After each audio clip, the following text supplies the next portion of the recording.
pasando a otro tema que hablábamos aquí en ¿Qué tal, Fernanda? Hace un momento que estábamos iniciando nuestro periodismo, resulta que hay que ver cómo está el tema del cáncer en México y sobre todo la tensión emocional, la tensión psicológica.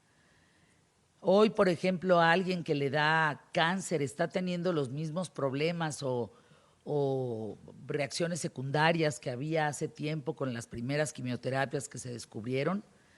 Doctora Ailán Barrientos, especialista en radiología e imagen molecular, y doctor Cristian Camacho Lima, que estás en oncología médica, miembro del cuerpo médico del Centro Médico ABC. A ver, Ailán, ¿cuándo surgieron las primeras quimioterapias y radiaciones en México? ¿Cuándo se empezaron a dar las primeras? Bueno, creo que esta pregunta nos puede ayudar un poco más el doctor Cristian, ya que él se dedica 100% al tratamiento del cual nos está interesando el tema ahora. Cristian, A ¿nos ver, puedes arráncate, ayudar? Cristian. ¿Qué tal, Fernanda? Pues encantado de estar en el programa. Es una pregunta muy interesante, necesaria en nuestros tiempos, porque yo quisiera decirles algo muy importante. El cáncer, primero que nada, es tan viejo como la humanidad. Siempre lo ha existido, no es una entidad nueva.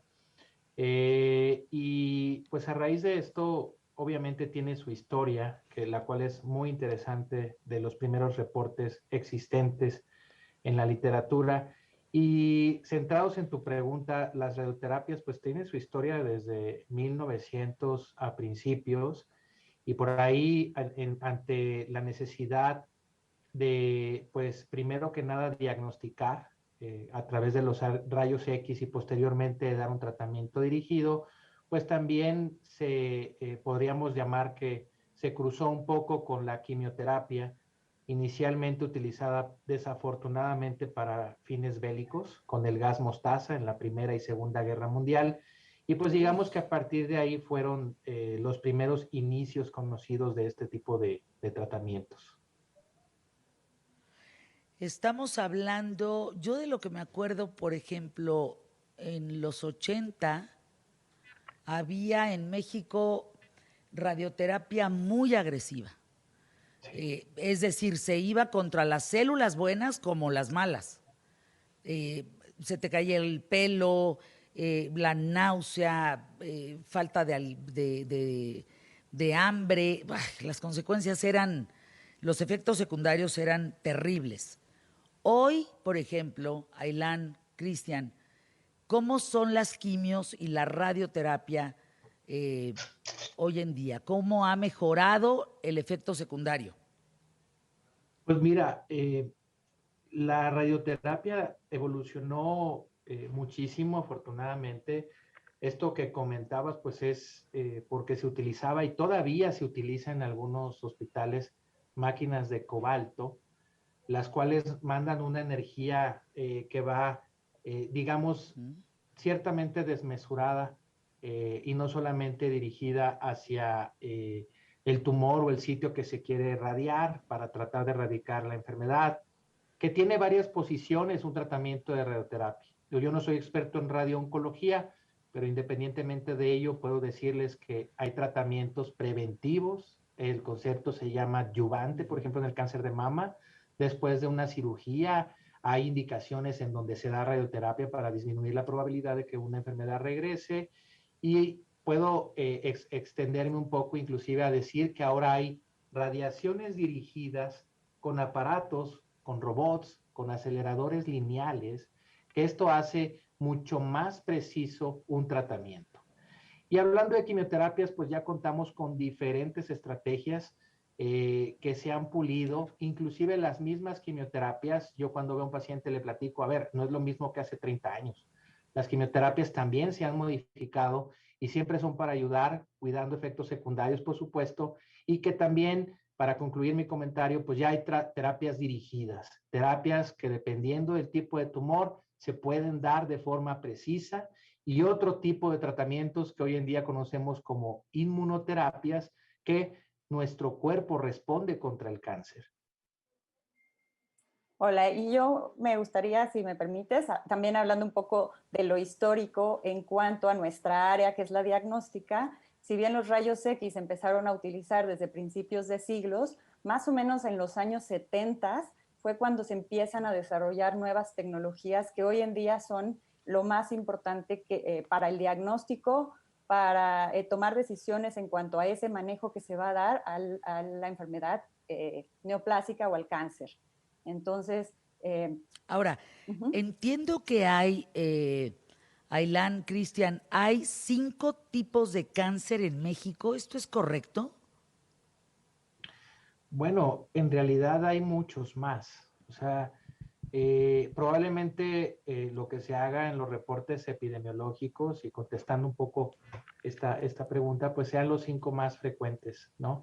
Esto depende mucho en orden de edad, depende mucho del género y depende mucho de Claro. lo que se cuente de datos epidemiológicos en cada país. ¿Cuáles dirías, Cristian, son los 5 más representativos en México? De forma global y hablando entre ambos sexos, puedo decirles que el cáncer de mama sigue siendo un tumor que se presenta de forma muy frecuente y que es una de las causas principales de muerte, desafortunadamente. Ocho mujeres mueren al día en México por esta enfermedad. Y pues bueno, de Uf, ahí también el cáncer cervicuterino, que es uno de los más frecuentes. En hombres el cáncer de próstata, el cáncer de pulmón en ambos sexos y pues de ahí los tumores gastrointestinales, cáncer de colon y luego cáncer gástrico, por citar los más comunes. ¿hay alguno, doctor Camacho, que no se haya encontrado cura? Yo recuerdo hace tiempo que sería muy complicado uno de páncreas, por ejemplo. No sé si la medicina ya avanzó lo suficiente como para poderlo atender y tener buenos pronósticos. El cáncer se puede curar si se atiende a tiempo. De esto depende la etapa Mm. clínica de la enfermedad. Es decir, en lo general, la mayoría, tal vez el 90% de los tumores se enfoquen en 4 etapas clínicas. Las primeras 3 etapas podemos decir que son potencialmente curables. Lo que sí cambia es el pronóstico. Es decir, es mejor ver una etapa temprana, donde el tumor está pequeño, está localizado y no tiene ganglios, independientemente del sitio, pero por citar un ejemplo, cáncer de mama. Y estos casos generalmente pueden ser potencialmente curables. Donde ya se vuelve un poquito más difícil es en las etapas 4, que quiere decir que la enfermedad está diseminada, está en otros órganos, está a distancia. Y pues bueno, precisamente para esto tenemos estudios como el PET-CT, que no sé si Ayla nos pudiera Ujú. comentar algo al respecto, que nos ayuda a determinar las etapas clínicas. Sí, y por supuesto, Adelante, escuchamos. este estudio PET-CT, la finalidad hoy en día de la medicina, pues es encontrar la enfermedad lo más temprano posible. Particularmente cuando hablamos de cáncer, es muy importante, como lo acaba de decir el doctor Camacho, mientras más temprano lo identifiquemos, hay más probabilidades y posibilidades para el paciente para poder curarle la enfermedad o manejarlo de la mejor forma. El PET-CT, por ejemplo, es una de las herramientas Eso es lo que hoy hemos en día. escuchado siempre. A ver, Aylan, discúlpame, eso es lo que hemos escuchado siempre. Estar a tiempo. Sin embargo, las estadísticas nos demuestran que no se está a tiempo, que no estamos previniendo. O sea, en discurso suena muy bien, pero ¿qué es lo que no estamos haciendo bien los mexicanos?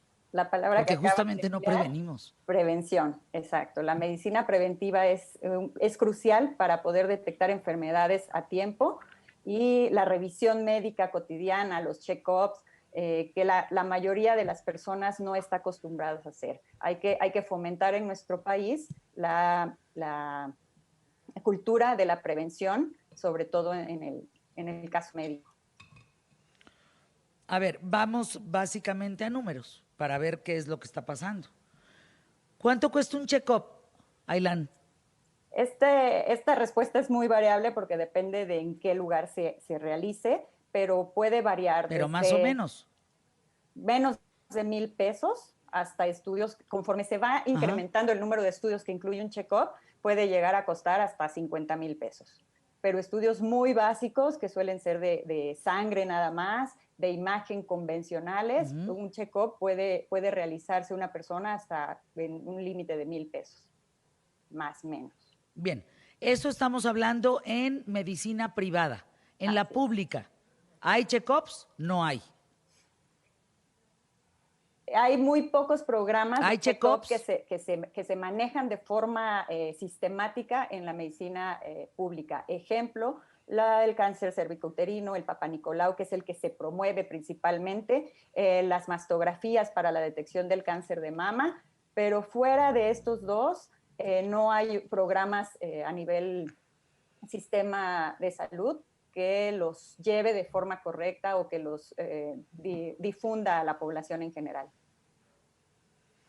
Déjenme ir a anuncios QTF, es que siempre se dice lo mismo. Prevención, prevención, prevención, y yo les digo, ¿de qué me hablan con prevención? Ya no es la misma cantaleta. Es entender que no hay check-ups completos de manera gratuita en un tema de medicina pública. Entonces, quien llega, pues llega ya con la salud bastante comprometida. Y eso sí llega. Violeta Cortés, médica nuclear con alta especialidad en oncología nuclear y en imagen nuclear. Hay una tomografía que entiendo te da una información muy valiosa en el tema del cáncer. ¿Me puedes poner al día, junto con el público más inteligente de la radio y la televisión en México, de qué se trata esta tomografía?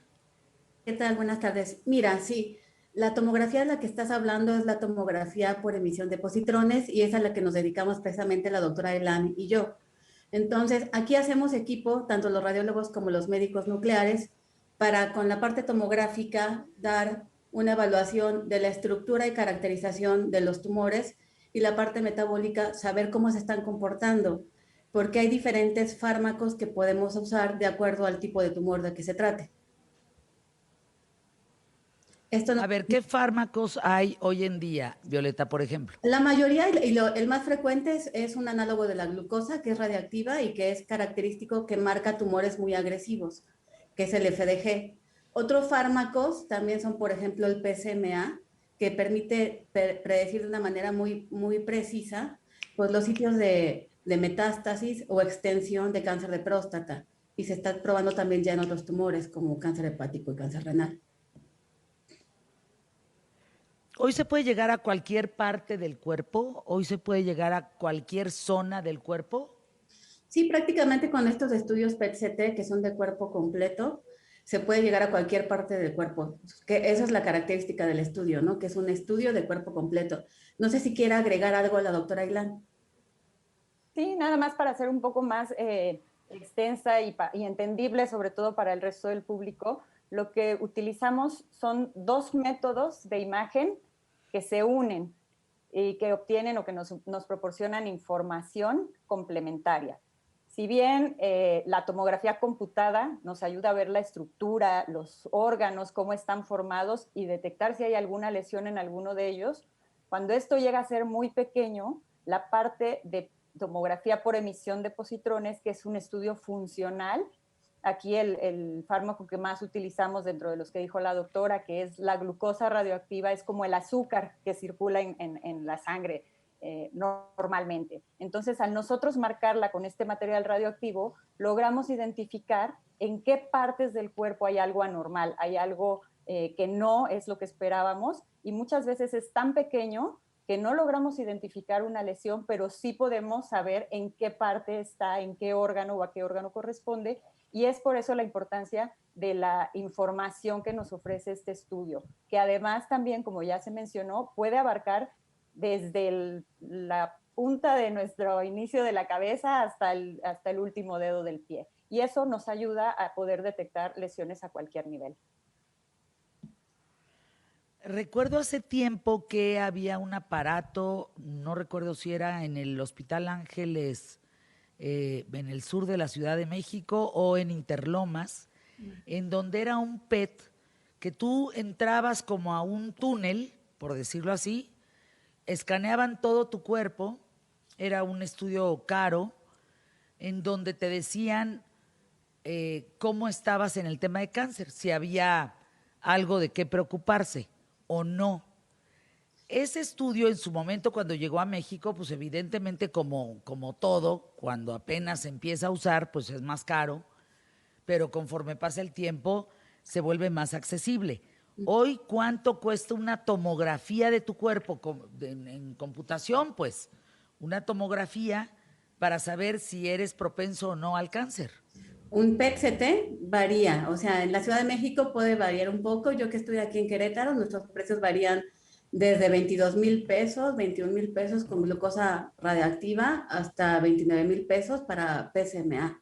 Sigue siendo un estudio caro, sin embargo, pues todavía hay ciudades donde un PET-CT te sale en 50,000 pesos, por ejemplo, Mérida y Cancún, ¿no? Porque es muy difícil transportar el fármaco. Incluso en la Ciudad de México los costos también varían. Yo creo que ese rango es el que hay que considerar desde 20,000 hasta 50,000 pesos más o menos. Y si bien este estudio ya tiene en nuestro país más de 15 años realizándose, aún no tiene la difusión que hubiéramos esperado o que se debe esperar, Exacto. sobre todo por la utilidad que tiene. Primero, hay muy pocas ciudades fuera de Ciudad de México en donde sí encontramos con facilidad dónde realizarlo, o Monterrey. Hay muchas ciudades grandes en el país que no cuentan con esta tecnología. Hay médicos incluso que, por ejemplo, esto al ser una deficiencia al momento de la formación, es decir, en las universidades a los médicos en formación en pregrado se les da poca información sobre lo que es la radiología y la medicina nuclear, y esto limita el conocimiento de muchos de nuestros colegas que no saben la ventaja que ofrece hacer este estudio. Y además, yo creo que un punto muy importante, por el hecho de que no se realicen tantos estudios así en México, es que a nivel de sistema público tampoco se cuenta con esta tecnología, que es de suma importancia hoy en día para los diagnósticos. Volvemos a repetir el cáncer sobre todo. Entonces, por ejemplo, a nivel público, en la Ciudad de México tenemos en 3 institutos nacionales, nutrición, cancerología, neurología, hay en el Hospital Naval, en el Hospital Militar, en el ISSSTE cuenta con 1, en el Bajío afortunadamente tienen en el Hospital de Alta Especialidad del Bajío en León, Guanajuato, 1, y fuera de estos 7 no hay más a nivel de sector público. Entonces esa es una limitante muy importante para por qué este estudio no se ha difundido como debería. Es que estás tocando lo que justamente dije antes de los anuncios QTF, Aylan. Hablamos de prevención, pero pues si en la prevención no, primero no hay una cultura porque pues tampoco hay cómo hacer esa prevención. O sea, yo puedo querer prevenir, gente que me escucha y decir, pero pues yo no tengo 23,000 pesos, Fernanda, para prevenir. O sea, yo quizá cuando me caiga la enfermedad y tocamos madera, pues a lo mejor tengo 23,000 pesos para atenderme, o ni eso. Entonces, me parece, no sé, Cristian, tú qué opines en ese sentido, pero vaya, hablar de prevención sin darnos las herramientas necesarias a los ciudadanos mexicanos o mexicanas, pues estamos hablando de pura falsedad, de retórica, pues, o sea, no te sirve de nada, Cristian. Y creo que es un punto álgido, es un punto importante hablar de prevención. Hace unas semanas, el 1 de febrero, se conmemoró el Día Internacional de la Lucha contra el Cáncer. Y bueno, yo como oncólogo pues soy portavoz de utilizar una palabra que es la concientización. Es más allá de decir lo mismo que comentabas hace un ratito. Yo creo que de este lado donde miramos nosotros hacia los pacientes, hacia los enfermos, por quienes nos debemos, te puedo decir y asegurar que se han salvado muchas vidas gracias a los programas de escrutinio, de screening. Todo eso ya está descrito, está plasmado en la literatura y lo hacemos todos los días. Se salvan vidas gracias a la mastografía, se salvan vidas gracias al Papa Nicolau, así como lo hacemos con factores de riesgo. Existen diferentes programas que nos ayudan a impactar en poder detectar una enfermedad. No podemos andar de cacería y pedir, por ejemplo, PETs a todo el mundo, ni tomografías a todo el mundo. Eso no está escrito, ni se hace en ningún lado del mundo, ni en Estados Unidos, ni se hace en Europa, no. Lo que se hace es, dependiendo de la enfermedad y los factores de riesgo, hacemos detección oportuna. Y aquí lo que sí yo quisiera concluir es que la base de un sistema de salud en cualquier lugar es el sistema de primer contacto, es decir, nuestros médicos de médicos generales, nuestros médicos familiares, son quienes tienen una gran responsabilidad y quienes pues pudieran ayudarnos a detectar más tempranamente también este tipo de enfermedades. Pues yo les agradezco estar aquí en ¿Qué tal, Fernanda? Ailán Barrientos, doctora, Cristian Camacho.